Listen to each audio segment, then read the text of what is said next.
ماہ رجب کی محض اتنی ہی فضیلت ثابت ہے کہ یہ ایک حرمت والا مہینہ ہے، اس لیے اس کے احترام کا تقاضا یہ ہے کہ اس میں خصوصی طور پر گناہوں سے بچنے اور عبادات بجا لانے کی کوشش کرنی چاہیے۔ اس سے بڑھ کر اس مہینے کی کوئی خاص فضیلت ثابت نہیں ہے، یا پھر عام دنوں کی طرح جس طرح سوموار اور جمعرات کا روزہ رکھا جاتا ہے اس میں بھی روزہ رکھا جائے، اور اسی طرح ہی اسی سلسلہ میں جو کچھ بھی بیان کیا جاتا ہے وہ محض کذب و افتراء ہی ہے، جھوٹ ہے، من گڑت ہے۔ لہٰذا اس مہینے کو کسی بھی نیک عمل اور عبادات کے لیے خاص کرنا بدعت ہے، خواہ وہ صلاۃ الرغائب ہو، شب معراج کی محافل و مجالس ہوں، کنڈوں کی رسم ہو، یا کسی مخصوص دن کا روزہ ہو، سب ناجائز اور غیر شرعی امور ہیں۔ اس لیے اس میں خود بھی بچنا چاہیے اور دوسروں کو بھی بچنے کی کوشش کرنی چاہیے، اور صرف ایسے اعمال ہی اختیار کرنے چاہیے جو سنت نبوی صلی اللہ علیہ وآلہ وسلم سے ثابت ہوں، کیونکہ کامیابی صرف سنت کی اتباع میں سے ہے۔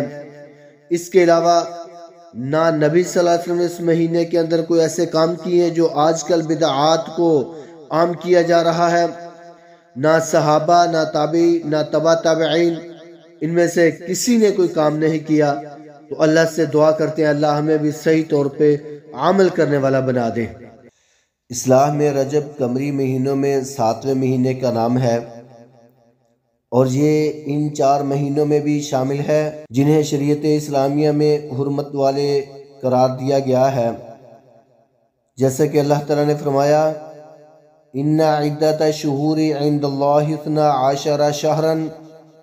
فی کتاب اللہ یوم خلق السماوات والارض منها 4 حرم، یہ سورۃ توبہ کے اندر 36 نمبر آیت ہے، یعنی آسمانوں اور زمین کی تخلیق کے روز سے ہی اللہ کے ہاں مہینوں کی تعداد 12 ہے، اور ان میں 4 حرمت والے مہینوں میں سے مراد رجب، ذی القعدہ، ذی الحجہ اور محرم الحرام ہیں، جیسا کہ یہ وضاحت خود نبی کریم صلی اللہ علیہ وآلہ وسلم نے ہی فرمائی ہے۔ یہ صحیح بخاری اور صحیح مسلم کے الفاظ تھے۔ شیخ ابن عادل حنبلی رحمہ اللہ نے انہی 4 مہینوں کی حرمت پر اجماع بھی نقل کیا ہے۔ یہاں یہ بات قابل ذکر ہے کہ اگر کوئی معترض کہے کہ یہ 4 مہینے میں دیگر مہینوں کی مانند ہیں تو پھر انہی دوسروں سے ممتاز کیوں کیا گیا ہے، تو اس کے جواب میں یہ بات ہے کہ شریعت میں یہ چیز بعید نہیں، کیونکہ شریعت میں مکہ مکرمہ کو دیگر شہروں سے زیادہ محترم قرار دیا گیا، جمعہ کا دن اور عرفہ کے دن کو باقی دنوں سے زیادہ محترم کیا گیا، شب قدر کو باقی راتوں پر برتری دی گئی، بعض اشخاص کو رسالت عطا کر کے دوسروں پر فوقیت دی گئی، تو اگر بعض مہینوں کو دوسروں کے مقابلے میں امتیازی حیثیت دی گئی ہے تو یہ کوئی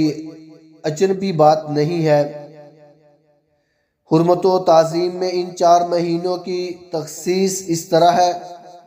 جیسے صلاۃ وسطیٰ کی تخصیص ہے۔ اللہ تعالیٰ نے ارشاد فرمایا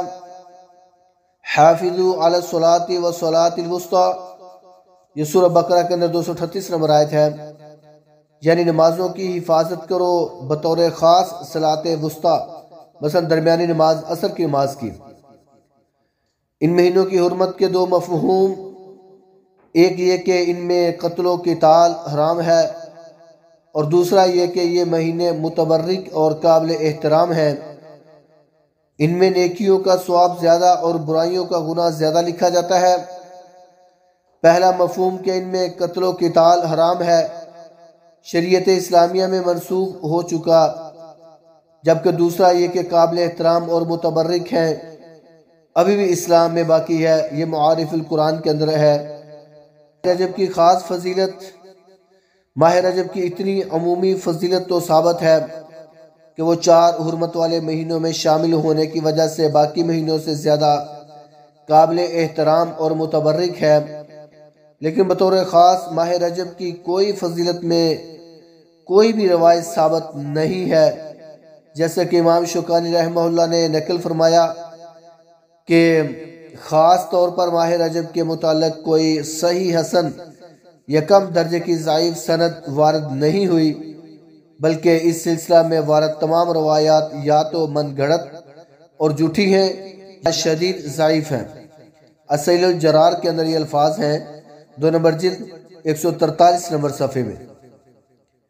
شیخ الاسلام امام ابن تیمیہ رحمہ اللہ نے فرمایا کہ بطور خاص رجب کے روزے رکھنے کے متعلق تمام احادیث ضعیف بلکہ موضوع ہیں، اہل علم ان میں سے کسی پر بھی اعتماد نہیں کرتے۔ یہ مجموع الفتاوی کے اندر 20 نمبر جلد 290 نمبر صفحہ ہے۔ امام ابن قیم رحمہ اللہ فرماتے ہیں کہ رجب کے روزے اور اس کی کچھ راتوں میں قیام کے متعلق جتنی بھی احادیث بیان کی جاتی ہیں تمام کے تمام جھوٹ اور بہتان ہیں۔ المنار المنیف کے اندر یہ موجود ہے، صفحہ نمبر 96 میں۔ بدعات رجب سے متعلق مختلف فتاوی جات۔ نمبر 1، شیخ ابن باز رحمہ اللہ نے فرمایا کہ رجب یا کسی بھی دوسرے مہینے میں شب معراج کی تعیین کے متعلق صحیح احادیث میں کچھ بھی مذکور نہیں، اور اس رات کی تعیین میں جو کچھ بھی مروی ہے وہ محدثین کی تحقیق کے مطابق رسول اللہ صلی اللہ علیہ وآلہ وسلم سے ثابت نہیں، اور اگر بالفرض اس رات کی تعیین ثابت ہو بھی جائے تب بھی مسلمانوں کے لیے جائز نہیں کہ وہ اسے بعض عبادات کے لیے خاص کریں یا اس میں مختلف مجالس و محافل کا انعقاد کریں، کیونکہ نبی کریم صلی اللہ علیہ وسلم اور صحابہ نے ایسا کچھ بھی نہیں کیا، اور اگر ایسا کوئی بھی اس کام مشروع ہوتا تو نبی صلی اللہ علیہ وسلم اپنے قول یا فعل کے ذریعے امت کے سامنے اس کی وضاحت ضرور فرما دیتے۔ یہ الفاظ مجموع الفتاوی و مقالات متنوعہ کے اندر ہے، جلد نمبر 1 188 نمبر صفحہ۔ نمبر 2، شیخ صالح بن فوزان رحمہ اللہ فرماتے ہیں کہ رجب کے پہلے روز روزہ رکھنا بدعت ہے، شریعت کا حصہ نہیں،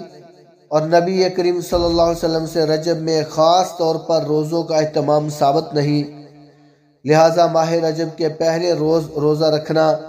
اور یہ اعتقاد رکھنا کہ یہ عمل سنت ہے گناہ اور بدعت ہے۔ یہ فتاوی فضیلت الشیخ صالح بن فوزان کے اندر موجود ہے، جلد نمبر 1 33 نمبر صفحہ میں۔ نمبر 3، سعودی مستقل فتاوی کمیٹی نے یہ فتاوی دیا ہے کہ رجب کے پورے مہینے کے روزے رکھنا رسول اکرم صلی اللہ علیہ وسلم سے ثابت نہیں ہے، لہٰذا جو بھی ایسا کرے گا وہ رسول اللہ صلی اللہ علیہ وسلم کی سنت اور آپ صلی اللہ علیہ وسلم کے طریقے کی مخالفت کرے گا اور بدعت کا مرتکب ٹھہرے گا۔ یہ الفاظ فتاوی للجنہ الدائمہ للبحوث العلمیہ والافتاء تو رقم الفتوح 5169۔ نمبر 4، شیخ ابن عثیمین رحمہ اللہ سے کسی نے دریافت کیا کہ کچھ لوگ ماہ رجب میں زکوٰۃ ادا کرتے ہیں اور یہ اعتقاد رکھتے ہیں کہ رجب میں اس کی خاص فضیلت ہے، تو آپ کی اس بارے میں کیا رائے ہے؟ جواب میں شیخ رحمہ اللہ نے فرمایا کہ یہ درست نہیں، اگر تو وہ لوگ عبادت سمجھ کر ایسا کرتے ہیں تو یہ ایک بدعت ہے، اور اگر ان کے اموال پر سال ہی اسی مہینے پورا ہوتا ہے تو پھر کوئی حرج نہیں ہے۔ البدائع والمحدثات صفحہ نمبر 462 نمبر کے اندر یہ موجود ہے۔ تو اس لیے ہمیں ایسی بدعات سے، ایسے کاموں سے بچ جانا چاہیے، اللہ اور اس کے رسول کے احکامات کی پاسداری کرنی چاہیے، جو نبی مکرم صلی اللہ علیہ وآلہ وسلم یا صحابہ کرام نے کام کیے ہوں ہمیں وہ کام کرنے چاہیے، ہمیں نئی نئی بدعات سے، نئے نئے فطروں سے بچنا چاہیے، تاکہ ہمارے عمل جو ہے وہ اللہ کے ہاں قبول و منظور ہو جائیں، کیونکہ ہم جو بھی کام کرتے ہیں اللہ اور اس کے رسول کی اطاعت کو بجا لانے کی وجہ سے کرتے ہیں۔ اللہ تعالی ہم سب کو صحیح معنوں میں عمل کرنے والا بنا دے اور اللہ اور اس کے رسول کی اطاعت و فرما برداری کرنے والا بنا دے۔ اقول قولی ھذا استغفر اللہ لی ولکم۔